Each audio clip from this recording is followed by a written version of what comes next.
And I was really interested in the mushroom section. Mushrooms are also very popular right now, for lots of reasons. Some psychedelics, some, the more sort of rare forms like lion's mane and chaga. But even your regular store cupboard mushrooms are fantastic. Let's dive into that a bit because it's got multiple attributes, right? First of all, I love mushrooms. It happens to be one of my favorite foods. Look, this is like I'm on the Doctor's Kitchen podcast, so I got to talk about my enjoyment of food, and I like to cook like you. So there's nothing. Whenever I go to the market and I see really good mushroom specimens, especially the ones that are seasonal or not that common, I'll buy them right up. Mm. They are Mother Nature's like umami bomb.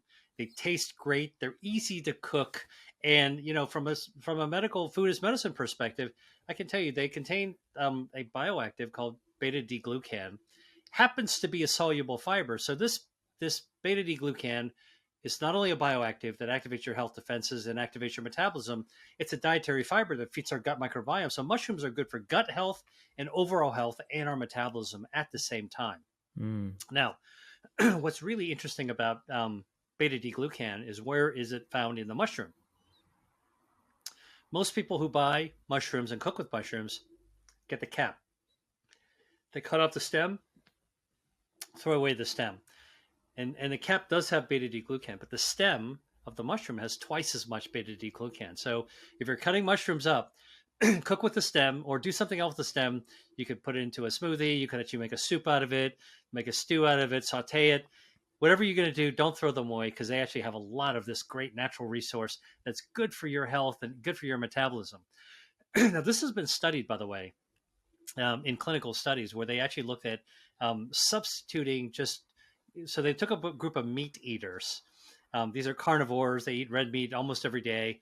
And they just asked them to swap out the beef for the meat for mushroom, which is kind of meaty like, just 2 times a week.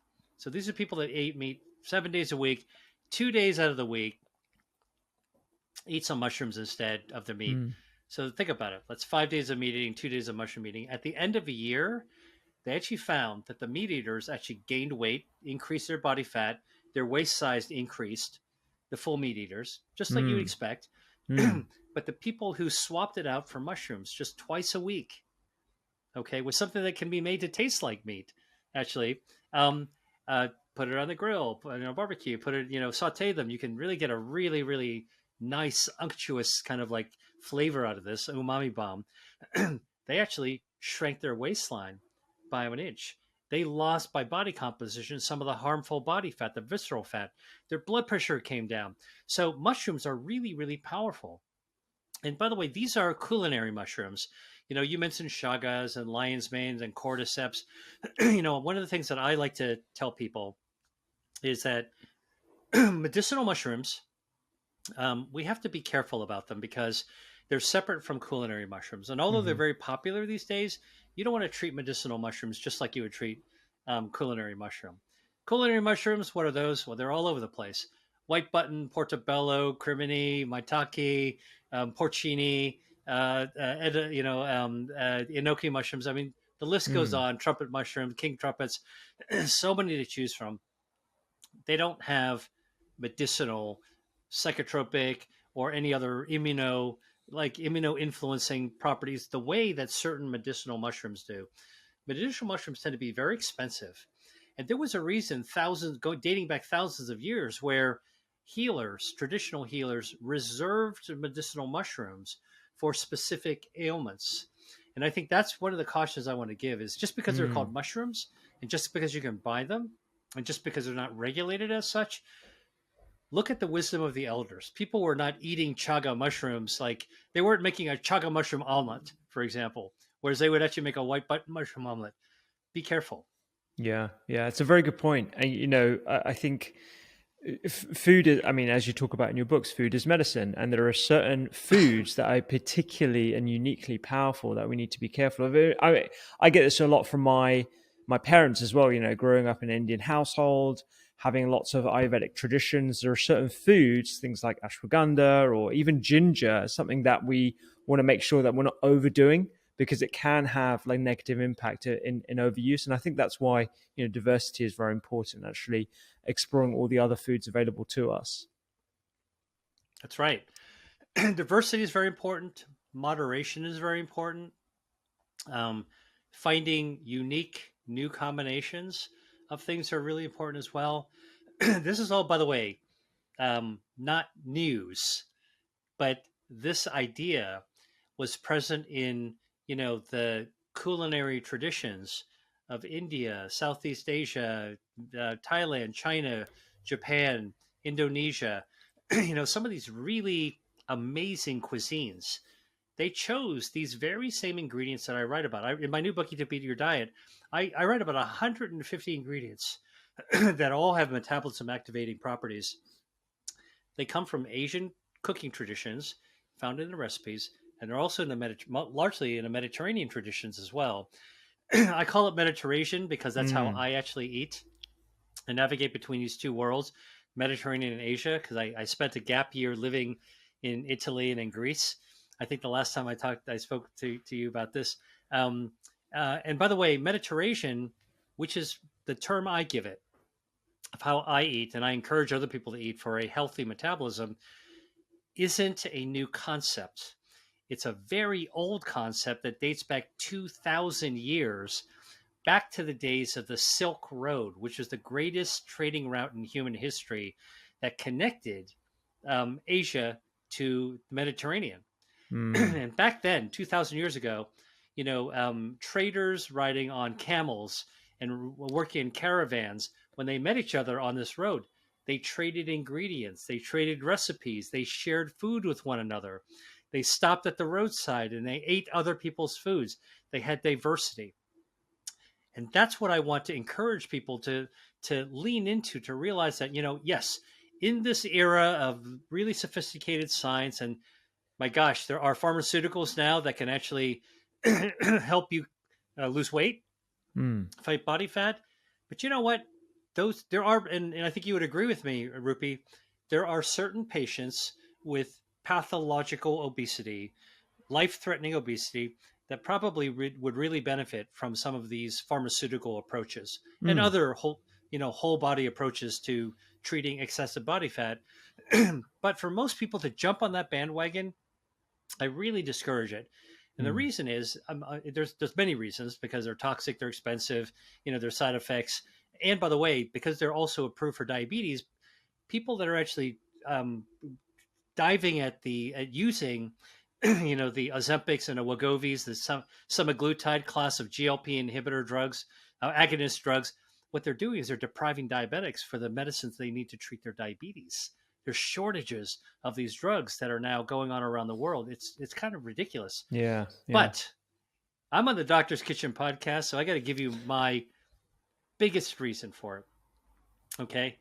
These drugs, the GLP-1 agonists, semaglutide, Wegovy, Ozempics of the world, you know what they do? They work by cutting off the appetite in your brain. They make you not hungry. They kill the pleasure. They kill the joy of food. How sad is that for a typical person who doesn't need that? I personally find joy every single day. I look forward to every meal in which I can make a choice of something that's going to light up my taste buds, light up my health, and give me joy as well. So for me, I tell people that it's time to get off the bandwagon of these, weight loss drugs, and it's time to rediscover the joy of food. And for people like you and me, Rupi, where we're doctors, we know the science, we also know how to cook, it's really time to lean forward into your food, and you can love your health and love your metabolism and love your food all at the exact same time. Yeah, I 100% agree. I couldn't have put it better myself. And, in the context of pharmaceuticals versus pharmaceuticals, F-A-R-M-A, the sort of purpose and the reason why I started the Doctor's Kitchen in the first place is to increase that time span by which we don't need to use drugs.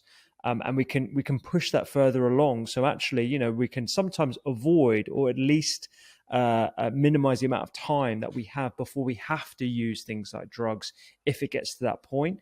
So I completely agree with, especially in the context of overuse. And we have the same problem over here in the UK. Polypharmacy has been very recognized by the Royal College of General Practitioners, the Royal College of Physicians. So, it's definitely something that hopefully will allow food to come more so into the discussion, but also, from the perspective of pleasure and enjoyment. It's one of the fastest routes to joy, and hopefully we can inspire more people to do that.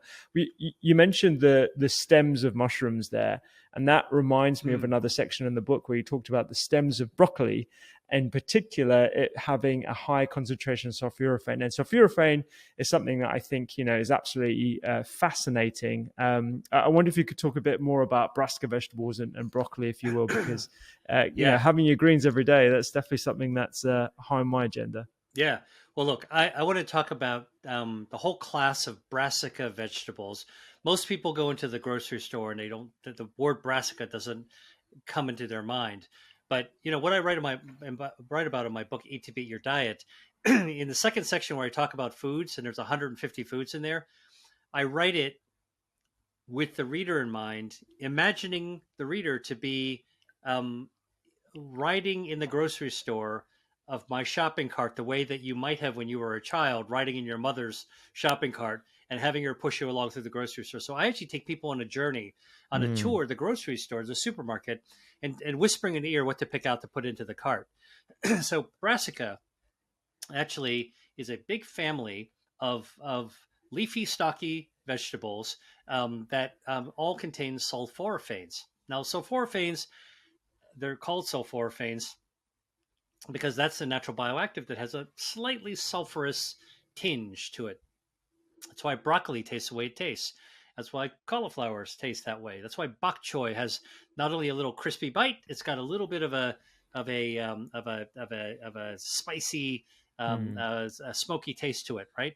So wonderful things. And so the key is that walking into the grocery store, it turns out that broccoli has sulforaphanes, and most people eat the tree tops.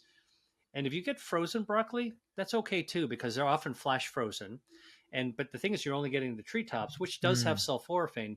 But research I and other people have done has shown that the stems of the broccoli plant, by the way, is not just a bunch of tree tops. All right, it is one giant stalk like a telephone pole with a tree top on top of it. And so most people who go to a farmer's market will know that, when you bring home the broccoli from the farmer's market, you cut off the stem. A lot of people used to throw away the stem. For gosh sakes, keep the stem, cook with it, saute it, slice it up into medallions, puree it, and make it into a soup. Add a little oregano, a little extra olive oil. There's all kinds of delicious things you can actually do with the stock because there's twice as much of the sulforaphane. And by the way, there's also baby brassica. Baby brassica is like broccoli sprouts. It turns out, if you look at the sulforaphane of a grown-up broccoli, if there is such a thing, adult broccoli, mature broccoli, I should say, the baby broccoli is only 3 to 4 days old. It's just picked. It's a tiny little sprout, a little nutty flavored. Actually, it's quite nice. You could sprinkle it on a salad. You could sprinkle it on, some fish, however you cook. But it turns out that that the sulforaphane levels in broccoli sprouts is 100 times higher than the sulforaphane levels in an adult broccoli. So small but mighty are the broccoli sprouts. But it's not just broccoli. Bok choy, Swiss chard, cauliflower. There's a whole gamut of these incredibly delicious plant-based brassica vegetables that you can go to the regular grocery store. This is not difficult stuff. I write about some unusual foods in my book, Eat to Beat Your Diet, that require a little bit more searching online to find them. But for the most part, the things that you would just normally wheel your cart by and maybe ignore, I'm asking people to take the time, read the book, realize that these things are actually wonderful. They taste wonderful, and they're wonderful for your metabolism. Please try them. Oh, and by the way, not everyone is handy in the kitchen, and some people will go, bok choy, I don't know how to cook a bok choy. Like that's too much for me. I try to say there's really great news. You should be an adventurer. Tap into your adventure spirit. If you've never cooked bok choy or Swiss chard or or endive, anything like that, no worries. Uh, uh, Even when you're in your grocery store, you can actually type in the bok choy, for example, in Google, hit recipe, and then hit video, and the search will come up videos of people who know how to cook this food, this bok choy, and they will show you with passion, with love, Mm. exactly what kind of ingredients you need to knock out a dish that's going to look great. Your mouth will be watering at the end of that short video.